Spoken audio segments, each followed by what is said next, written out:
Assalamualaikum warahmatullahi wabarakatuh. Bismillahirrahmanirrahim. Alhamdulillahirabbil alamin. Wassalatu wassalamu ala sayyidina Muhammadin wa ala alihi wa sahbihi wa man tabi'ahum bi ihsanin ila yaumiddin. Amma ba'd. Alhamdulillah, pada kesempatan kali ini Allah masih memberikan nikmat kepada kita sehingga kita bisa melaksanakan kewajiban kita selaku orang yang beriman, yaitu menuntut ilmu. Marilah kita awali pembelajaran kita pada pagi hari ini, pada hari ini dengan membaca basmalah. Bismillahirrahmanirrahim. Tentunya harapan kita ilmu yang kita pelajari mendapatkan ridho dan barokah dari Allah Subhanahu wa taala.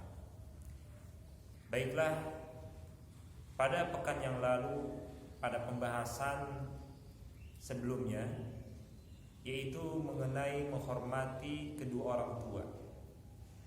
Pada bagian kali ini kita akan membahas mengenai bakti, hormat, patuh kepada guru kita. Guru ini adalah orang yang mengajarkan kita, baik itu satu huruf, dua huruf, ataupun yang mengajarkan kehidupan kepada kita. Itulah namanya guru.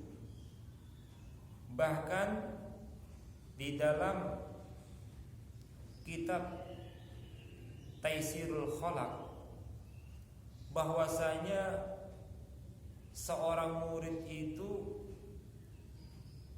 harus meyakini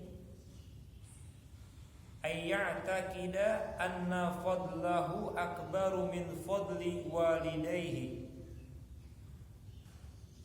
li'annahu yurabbi ruhahu. Seorang murid, seorang anak harus meyakini bahwasanya kemuliaan guru itu melebihi kemuliaan kedua orang tuanya. Sebab gurulah yang mendidik jiwanya. Kalau orang tua yang menyebabkan kita ada di muka bumi ini,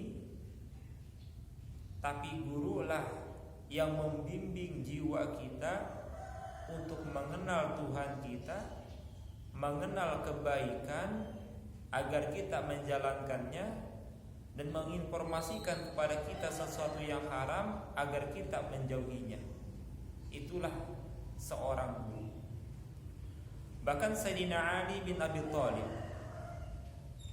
itu berkata, barang siapa yang mengajarkanku satu huruf saja, maka dia akan aku jadikan seorang guru.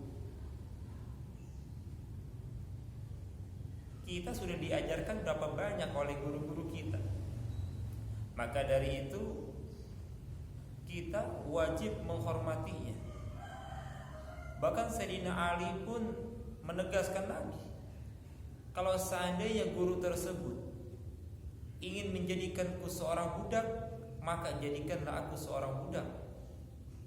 Karena sebab dia telah mengajarkan ilmu kepadaku. Betapa mulianya guru di dalam agama Islam. Bahkan guru ini diibaratkan seperti matahari yang menyinari bumi ini. Bumi begitu luas ini, tanpa ada matahari tidak ada artinya. Begitupun kita, tanpa guru kita tidak akan mengenal mana yang benar, mana yang salah. Guru ini warasatul anbiya, pewarisnya para nabi, pewarisnya para rasul. Maka sebab itulah kita wajib menghormati seorang guru. Di antara adab-adabnya seorang murid kepada guru adalah al-khudu'u amamahu, yaitu tunduk ketika di depan gurunya. Jadi tatkala kita di hadapan guru, kita nggak boleh melotot, tidak boleh berkata kasar. Sebaiknya kita tunduk patuh sebagaimana kita tunduk dan patuh kepada kedua orang tua kita. Wal julusu fi darsihi bil adab. Kemudian kita duduk di dalam pembelajaran itu dengan adab yang baik, duduk dengan sopan santun. Wa husnil isgha'i ila ma yaqulu. Kita dengarin tuh sebaik-baiknya apa yang diucapkan oleh guru kita. Dan tatkala guru lagi ngomong, lagi berbicara, lagi menjelaskan, jangan sekali-sekali menyeletuk atau memotong perkataan guru tersebut. Dia khawatirkan guru itu tidak ridho. Kalau guru itu sudah mengatakan siapa yang mau bertanya, siapa yang tidak paham, nah barulah seorang murid itu mengangkat tangan terlebih dahulu, mohon izin, diizinkan atau tidak untuk bertanya. Kalau diizinkan untuk bertanya, maka silahkanlah bertanya dengan pertanyaan yang mulia, yang baik, yang mana memang pertanyaan itu sesuai dengan kemampuan guru tersebut. Bahkan dilarang seorang peserta didik itu bertanya kepada gurunya yang bukan keahlian guru tersebut. Guru agama ditanya tentang matematika yang gak logis, gak baik, ya karena bukan keahliannya. Atau guru IPA ditanya tentang pelajaran PPKN, undang-undang, belum tentu guru itu menghafalnya. Jadi tanyalah kepada guru yang ahlinya. Di agama tanya kepada guru agama, IPA bertanya kepada guru IPA, PPKN bertanya kepada guru PPKN, matematika pun sama. Tarkul mizah, jangan bercanda, nggak boleh bercanda tuh. Wa alla yamdaha ghairahu minal ulama'i bihadratihi mukhafatan ay yafhama ustadzu annahu yadhummuhu. Dan adab selanjutnya di depan guru itu tidak boleh memuji guru lain di hadapannya. Misalnya, Pak Ustadz, Pak Guru, kok kalau guru yang ono ngajarnya kok begini, enak. Gak boleh ngomong begitu di hadapan guru yang lain, di hadapan gurunya. Karena kenapa? Itu bisa dikhawatirkan guru itu tersinggung. Jadi kalau mau berbicara tentang guru yang lain, memuji guru yang lain, tolong jangan di hadapannya, karena takut menyinggung perasaannya. Seakan-akan dia kurang, guru yang itu lebih. Jadi lebih baik menjaga perasaan orang lain. Bukan berarti kita harus berbohong. Dalam arti kita memuji guru kita puji-puji, ya salah juga.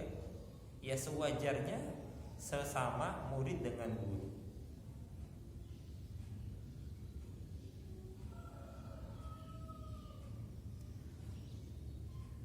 Alla yasuddahul hayya 'anis su'ali amma la ya'rifu. Dan janganlah murid itu malu bertanya kepada gurunya apabila dia ini tidak paham, tidak tahu tentang pertanyaan. Jangan diem baik, jangan diem aja. Karena kenapa? Kalian bertanya itu merupakan dari setengah ilmu. Bahkan orang yang bertanya itu bukan berarti orang yang bodoh. Bisa jadi dia orang yang pintar. Karena orang pintar itu mau bertanya dan berani bertanya. Dengan pertanyaan yang kita tanyakan, biasanya ini akan memberikan ilmu kepada peserta didik, kepada kawan-kawannya yang tidak mengetahui. Karena dia malu bertanya, akhirnya ada yang mewakilkan. Nah, temannya ini yang malu bertanya, karena ada satu orang yang bertanya, maka yang malu bertanya ini mengetahui informasi, mengetahui ilmu yang disampaikan oleh gurunya. Jadi ini nikmatnya bertanya. Di antara adabnya lagi adalah tatkala kita belajar kepada guru, niatlah dengan niat yang ikhlas. Jangan ingin mengetes gurunya. Jangan mencari kesalahan gurunya, karena nanti akan berakibat fatal. Dikisahkan tatkala Syekh Abdul Qadir Al-Jilani ini sedang mengajar, itu ada 3 muridnya yang dipanggil oleh Syekh Abdul Qadir Al-Jilani. Kemudian kita harus tahu ya, Syekh Abdul Qadir Al-Jilani seorang waliullah yang kasyaf, yang insya Allah dengan izin Allah itu bisa melihat hati seseorang. Apa yang ada dalam hatinya itu, benaknya itu bisa dibaca oleh Syekh Abdul Qadir Al-Jilani. Yang pertama dipanggil, wahai muridku, kamu ini hadir ke majelis ini karena Allah, maka kamu akan menjadi seorang ulama, kamu akan menjadi orang yang sukses. Itu doanya. Yang kedua, kamu ini menuntut ilmu karena ingin mengetes guru kamu, maka kamu akan menjadi orang yang sengsara. Dan yang ketiga, kamu belajar kepada saya, kata Syekh Abdul Qadir Jilani, itu karena kamu ingin mencari kesalahan guru kamu. Karena niat kamu ini salah sekali, mencari kesalahan guru, maka hidup kamu itu pertama memang sengsara. Yang kedua, kamu itu akan meninggal dalam keadaan murtad, keluar dari agama Islam. Dia harus hati-hati. Singkat cerita nih, orang yang niat belajar ikhlas karena Allah sukses, menjadi ulama yang besar, orang alim. Yang kedua, menuntut ilmu karena ingin mengetes gurunya, dia sengsara, nggak jadi apa-apa karena ilmunya tidak barokah. Dan yang ketiga, karena dia ketakutan dengan perkataan Syekh Abdul Qadir Al-Jilani ini, meninggal dalam keadaan murtad, maka dia mewakafkan dirinya untuk masjid. Dia jadikan diri dia muazin. Kalau zaman dulu itu kalau orang azan kan naik menara, karena nggak ada speaker, nggak ada mic, makanya dia naik ke atas menara. Di atas menara dia azan. Setelah azan ternyata ada seorang wanita lewat, cantiknya luar biasa. Sehari, 2 hari, 3 hari, ternyata dia jatuh cinta. Ditanya, ternyata perempuan ini orang non muslim, orang kafir. Karena dia udah jatuh cinta, akhirnya kata perempuan, kalau kamu memang jatuh cinta kepada saya, maka kamu harus lapor kepada ayah saya. Datanglah pemuda ini yang dikatakan oleh Syekh Abdul Qadir Jilani meninggal dalam keadaan murtad. Dia datang ke rumah ayah perempuan tersebut yang kafirah ini. Ternyata kata ayahnya, kalau kamu suka sama anak saya, mau menikah dengan anak saya, syaratnya adalah kamu harus keluar dari agama Islam dan mengikuti ajaran agama kami, pindah ke agama kami. Ternyata anak ini, laki-laki ini setuju. Beberapa bulan menikah, dia meninggal dunia dalam keadaan murtad. Nauzubillah min dzalik. Ihtiramuka ila ustadzika khairun min ilmin alladhi wajadta minhu. Hormatmu pada gurumu lebih utama, lebih mulia, lebih baik daripada ilmu yang kamu dapatkan daripadanya. Berapa banyak orang yang berilmu, ketika di sekolah mungkin dia ilmunya paling tinggi, juara kelas terus, tapi dia tidak sopan, dia songong kepada gurunya, maka di tengah masyarakat dia tidak ada artinya. Karena kemuliaan, kebarokahan ilmu seorang murid itu terletak pada kehormatan kepada gurunya. Bahkan dikisahkan juga seorang ulama besar di tanah Madura yang bernama Syekh Khalil Bangkalan. Itu konon dalam kisahnya ketika beliau belajar di pondok pesantren Sidogiri Pasuruan, itu orang tuanya bawa semangka. Semangka kan bulat, dibelah setengahnya bakal gurunya, setengahnya bakal temannya.